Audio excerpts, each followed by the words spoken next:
I told these two ladies that I shouldn't be here now.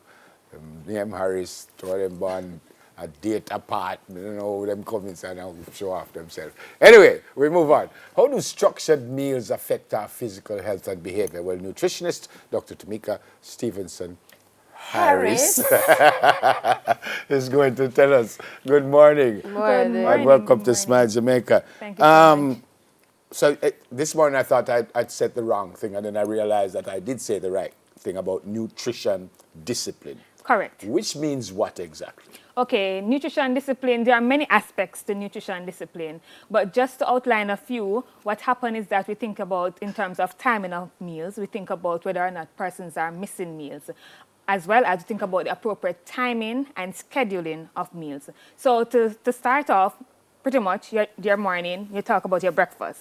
Oftentimes this is missed by most persons. Oftentimes you hear a person saying, man, she's not a early person. I really don't like eating breakfast. So this practice has pretty much becomes an habit. But what you need is that you need your essential energy and nutrients to fuel your morning to get started. Because of course, having not eaten, you start to feel lethargic, not really able to focus and to concentrate. So we could do a survey and see those persons who said, I'm not really the early morning worker.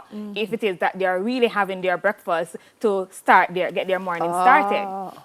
Think about the timing of meals. So talk about the scheduling of meals. So oftentimes some persons, practices before was that, 3 meals per day. So some persons may have this long gap in between the meals. And so for many of their activities throughout the day, you may find that they are not fueled, they don't have the energy to carry out that particular task. So you think about as adults in terms of a 4-hour period, and of course you're allowing what you have consumed earlier on, providing that you had from all food groups, it is being broken down. Yeah, I want to jump in a bit. Yes. My first meal is usually about 11:30. I have like about 3 or 4 cups of tea right here on Smile. Okay.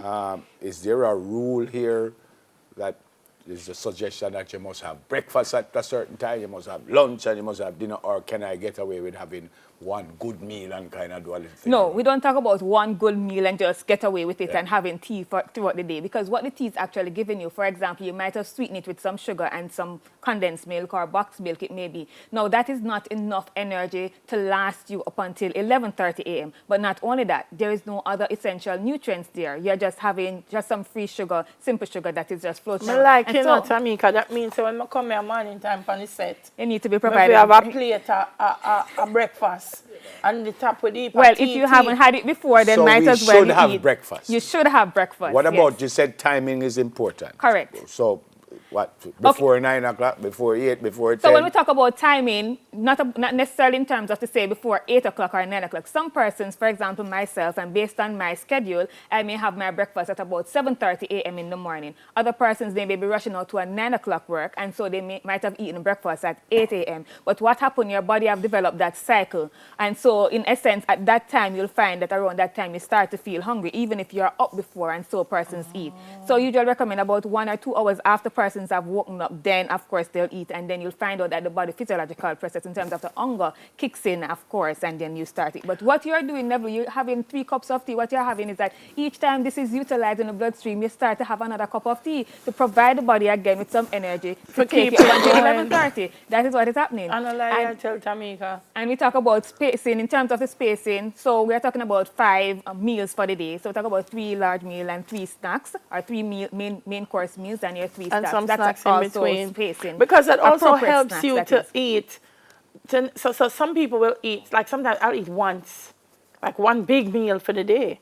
But really, you should eat an average meal 3 times and snacks in between. Snacks in between, because what happened, you're thinking about the total energy and nutrients for the day in terms of the 24 hours, but also you want to keep the body on that, with that hump to go on in terms of carrying out your activities. And in terms of if you have no bad discipline, what will eventually happen is that you find that you start to have deficiencies. So, for example, you might have not consumed enough iron today, or you might have not consumed what we could talk about in terms of some of the other vitamins, B vitamins today. Essentially, over time, you may become anemic, over time you may have vitamin B12 deficiencies. And of course, this may actually lead, and studies have shown that this has actually contributed in terms of violent behaviors, because you have certain persons start to become aggressive, you start to become in terms of a low mood, so you talk about psychosocial disorders that start to come into play. No, me see problem. Him not Did eat you right. say we should structure our snacks also? So that will come within your meals for the day. So yes, you're structuring it. So go ahead. Come on. Yes. So in essence, what is happening here, as I said, you're filling the gaps. And this actually you need in terms of planning. So you want to ensure. So again, oftentimes we plan our daily activities. What is it that I'm coming here to do? I'm going to be conducting these interviews, after which I'm going to be doing, might have a meeting, for an appointment. Oftentimes we don't include our lunch, we don't include our snacks and so on. And so of course in terms of structure, and it starts from even before that day, just as how you have your daily planner. How often do we include breakfast, lunch, snacks on that daily planner? And so what happens is that we grab as we go. And as we grab as we go in terms of filling that gap, sometimes what you're doing is now collecting food or eating food that are energy dense, not nutrient dense. So in essence, we're saying that you just have some calories just to keep you going for a while. I'm eat something sweet for keep me, I'm going to eat something that boost up my energy. And essentially, over time, may lead to certain deficiencies. Jamaica, I you know, understand everything you've said. Yes. Does it not also have something to do with the way you are? In other words, some of us are right with 4 hours sleep. Some of us need 8 hours. Yes. Does it not depend on, you know?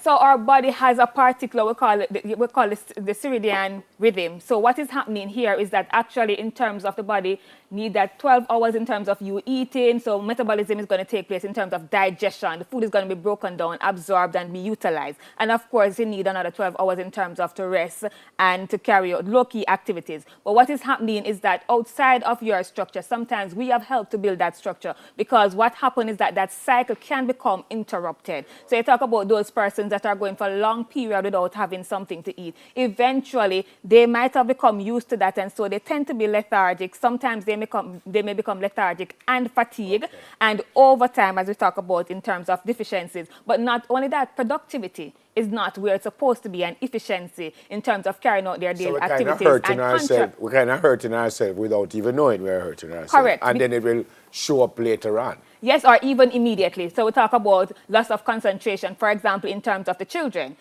You as well at work. And so loss of concentration, and even that short-term impact that it actually have on that person's in terms of attention span with these children inside the classroom. Oftentimes they may be hungry. So even on the ward, when I work at the hospital, you may have children that they are hungry at this particular time. And so you may hear a very loud and aggressive cry because they're hungry.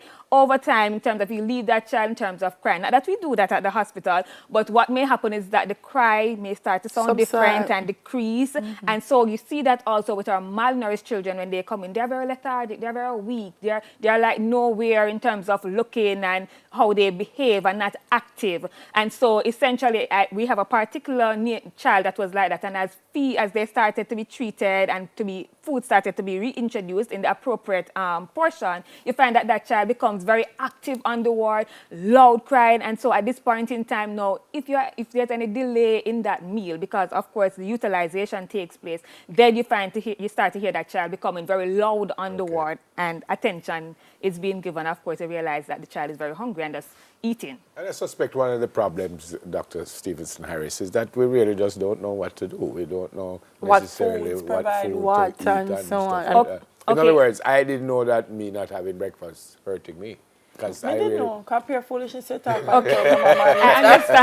I understand. That is true. A lot of time persons are ignorant of what are some of the actual implications that this may bring about, and as we talk about in terms of violent behaviors and aggressive behaviors.